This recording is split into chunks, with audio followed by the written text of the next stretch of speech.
నుంచి బీజేపీ ఒక బలమైన ఆర్గ్యుమెంట్ చేస్తుంది. కేజీ బాలకృష్ణన్ గారు మన్మోహన్ సింగ్ గారు ఇచ్చిన ఇఫ్తార్ విందుకు వెళ్ళారు అని. లేదు వెళ్తే తప్పేంటి, గణేష్ పూజకి వెళ్తే తప్పేంటి అనే ఒక ఆర్గ్యుమెంట్ చేస్తూ ఉంది. అయితే ఈ విషయంలో సుప్రీంకోర్టు బార్ అసోసియేషన్ అధ్యక్షుడు కపిల్ సిబాల్ కూడా ఇది ఒక తప్పుడు సంకేతానికి ఇచ్చే ఆస్కారం ఉంది అని ఆయన కూడా కామెంట్ చేయడం జరిగింది. ఈ విషయంలో అనేక మంది అడ్వకేట్స్ మధ్య కూడా ఒక చీలిక వచ్చింది. చాలామంది దీన్ని తప్పుడు సంకేతంగానే చూస్తున్నారు. కొంతమంది దీన్ని సపోర్ట్ చేస్తున్నప్పటికీ చాలామంది దేశంలో చాలామంది అడ్వకేట్స్ కానీ మాజీ జస్టిస్లు కానీ వీళ్ళందరూ దీన్ని వ్యతిరేకిస్తే ఇది ఒక తప్పుడు సంకేతానికి అవకాశం ఇచ్చేలా ఉంది అని చెప్తున్నారు.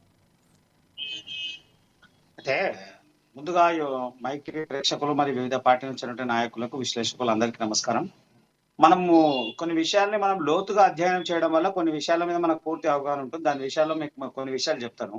మనం గతంలో కూడా చూసినాం. ఇప్పుడు మన్మోహన్ సింగ్ విషయం గురించి అట్లనే దేవాగౌడ్ గాని, పివి నరసింహారావు గారు కూడా కొన్ని వ్యక్తిగత యొక్క కార్యక్రమాలకు ఆ సందర్భాలలో వెళ్ళినటువంటి దాఖలాలు ఉన్నాయి. అది కూడా ఏవైతే ప్రభావితం చేసేటువంటి కార్యక్రమాలకు వెళ్ళినటువంటి దాఖలాలు ఉన్నాయి. ఇందిరాగాంధీ గారు కూడా ఒకనొక సందర్భంలో ఒక మతానికి సంబంధించినటువంటి విషయంలో వాళ్ళు ఇన్వాల్వ్ కావడం, మాట్లాడడం, ఆ మతం వారిని వ్యతిరేకించడం అనేటువంటి మనం సర్వసాధారణంగా చూసినటువంటి విషయం. నేను ఏమంటున్నా అంటే భారతీయ జనతా పార్టీ మీద వీళ్ళకి కాంగ్రెస్ కానీ లేదా ఇతర నాయకులకు ఎవరికైనా కానీ ఇప్పుడు ఈ రాష్ట్రంలో వేరే ఏ సమస్య లేదా అండి? దీన్ని ఇంత రాద్ధాంతం చేయాల్సినటువంటి అవసరం లేదు కదా. ఒక సాంప్రదాయబద్ధంగా లేకుంటే హిందూ ధర్మాన్ని గౌరవిస్తున్నటువంటి వ్యక్తిగా ప్రధానమంత్రి హోదా ఉన్నాడు.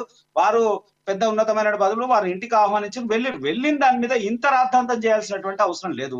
నేను ఏమంటున్నా ఒకటే విషయం, ఇవాళ మనం చెప్పుకుంటూ పోదాం అనుకుంటే న్యాయ వ్యవస్థలు కూడా కొంత ఎవరైనా మీరు ఇంకా న్యాయ వ్యవస్థ మీద బాగా అవగాహన ఉన్నటువంటి వ్యక్తులు ఉంటే, నేను ఎక్కడో కొన్ని పుస్తకాలు చదివిన ఒకనొక ఎప్పుడు 1947-48 స్వాతంత్ర దశకం ఆ 10 సంవత్సరాల టైంలో కొంతమంది న్యాయవాదులు ఎవరిని పెట్టిరు అంటే కొంత సమాజం మీద అవగాహన ఉండి వారికి చదువు లేకపోయినా కొంత ఏదో పరిజ్ఞానం ఉంటే వాళ్ళని కూడా న్యాయవాదిగా కూర్చోబెట్టినటువంటి దాఖలాలు మన దేశంలో ఉన్నాయి.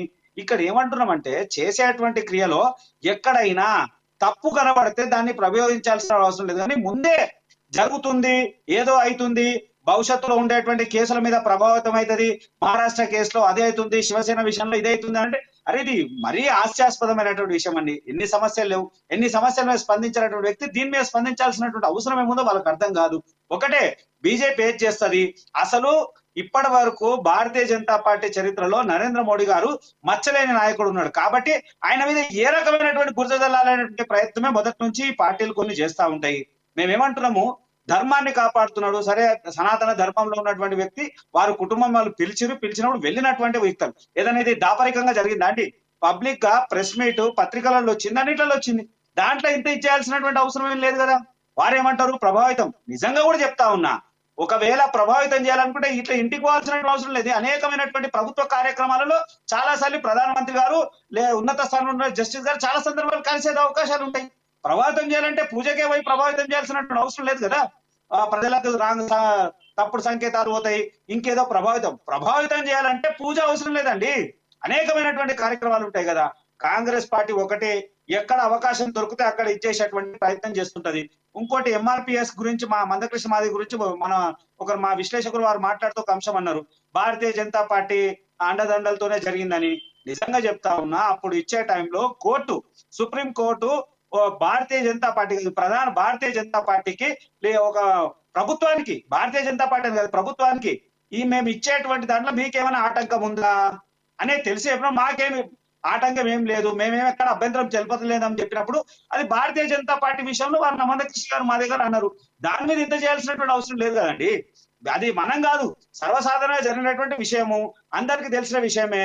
ఒక తీర్పు ఇచ్చే టైంలో పార్టీ అడిగింది ప్రభుత్వాన్ని, ఇచ్చే దాంట్లో మీకేమైనా అభ్యంతరం ఉంటే తెలియజేయండి, అభ్యంతరం లేదన్నారు.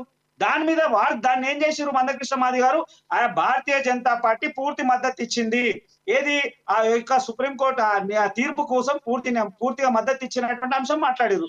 దాని మీద ఎంత చేయాల్సినటువంటి అవసరం లేదు. ఒకటే భారతీయ జనతా పార్టీ చేసే ప్రతి పనికి కాంగ్రెస్ ఎక్కడనో అక్కడ తప్పు వెతికేటువంటి ప్రయత్నంలో చాలా సూక్ష్మంగా ఉన్నటువంటి విషయాన్ని కూడా బయటికి తీసుకొచ్చే ప్రయత్నం చేస్తుంది. ఇది సమంజసమైనటువంటి పని కాదు.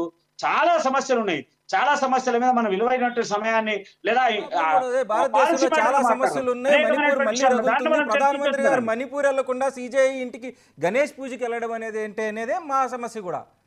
భారతదేశంలో సమస్యలు లేవని కాదు, భారతదేశంలో అనేక సమస్యలు ఉన్నప్పటికీ వాటన్నిటిని వదిలేసి ఇక్కడికే ఎందుకు వెళ్లాల్సి వచ్చింది అనేదే. సార్ అది ప్రధానమంత్రి గారి ఆయన నిర్ణయం ప్రకారం ఆయనకు ఉన్నటువంటి షెడ్యూల్ ప్రకారం ఆయన ఎక్కడ వెళ్ళాలనంటే ఆయనకు ఉన్నటువంటి టీం ఏదైతే ప్రధానమంత్రికి సంబంధించినటువంటి ప్యానెల్ ఎక్కడ వెళ్ళాలి ఏదైనా నిర్ణయించిన దాంట్లో వెళ్ళి ఉంటారు. దాని మీద ఇంత చేయాల్సిన అవసరం లేదు, వెళ్తారు. కానీ మొన్న కూడా ఒకటి మాట్లాడు వరదల విషయం అందరం కలిసి. నేను ఒక్క నిమిషం, బీజేపీ నాయకుడు మాట్లాడుతూ చాలా చిన్న విషయం అంటుండు. ఎట్లా చిన్న విషయం అండి? ఈ దేశానికి ప్రధాని ఒకరు, రాజ్యాంగాన్ని రక్షించవలసినటువంటి మరొక వ్యక్తి చీఫ్ జస్టిస్ ఆఫ్ ఇండియా ఎట్లా పోతారు? జరిగితే ప్రపంచమంతా స్పందించినప్పుడు ఇవాళ ఈ దేశ ప్రధానమంత్రికి బాధ్యత లేదా? స్పందించడా? పోడా? నేను అదండి, జనతా పార్టీ ఆ విషయంలో స్పందించింది, ఖండించే సందర్భం వచ్చినప్పుడు తప్పకుండా ఖండించింది.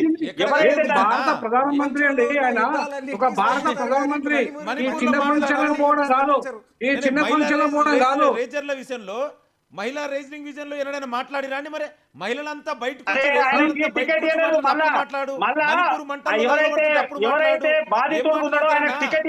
పార్టీలకి సస్పెండ్ చేసామండి.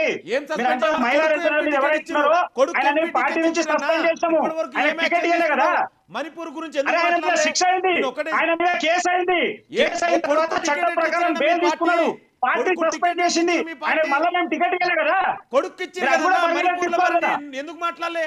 రైతుల గురించి ఎందుకు మాట్లాడలే? ఈ దేశంలో రైతులు చేస్తుంటే ఏ రోజైనా మాట్లాడిరా? మణిపూర్ లో